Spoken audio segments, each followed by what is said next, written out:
ہم کریں گے ہر مظلوم کی حمایت۔ السلام علیکم ناظرین، میں ہوں حورین فاطمہ اور آپ دیکھ رہے ہیں حمایتی نیوز HD چینل۔ نظر ڈالتے ہیں آج کی اہم خبر پر۔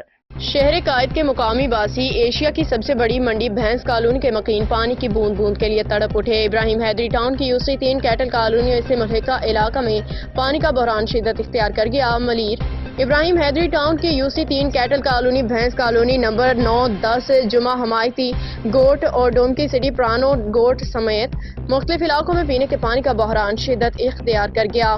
علاقہ مکینوں کا مہران نیشنل ہائی وے سے گزرتے پانی کے کھلے مین ہولوں سے پانی بھرنے کا عمل جاری، جبکہ کھلے مین ہول سے گزرتی پانی کی لائن بڑے حادثے کو دستک دینے لگی۔ علاقہ مکین صحافی نمائندوں کو دیکھتے ہی انتظامیہ پہ برس پڑے، جبکہ صحافیوں سے گفتگو میں کہنا تھا کہ پچھلے 3 دنوں سے علاقہ بھر میں پانی کی بندش جاری ہے۔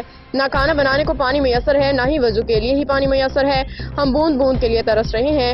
متوسط طبقے اور کچی آبادیوں سے تعلق ہونے کے باعث ہمارے روزگار روزانہ کی دہاڑی پہ منحصر ہیں۔ ہم پانی کے ٹینکر افورڈ نہیں کر سکتے۔ خدا را اس علاقے کے منتخب نمائندے متوجہ ہوں اور ہمارے علاقوں کے پانی کی بندش کے بحران کو ختم کر کے روانگی کے لیے اپنا کردار ادا کریں۔ مزید خبروں اور اپڈیٹ سے باخبر رہنے کے لیے دیکھتے رہیں حمایتی نیوز HD چینل۔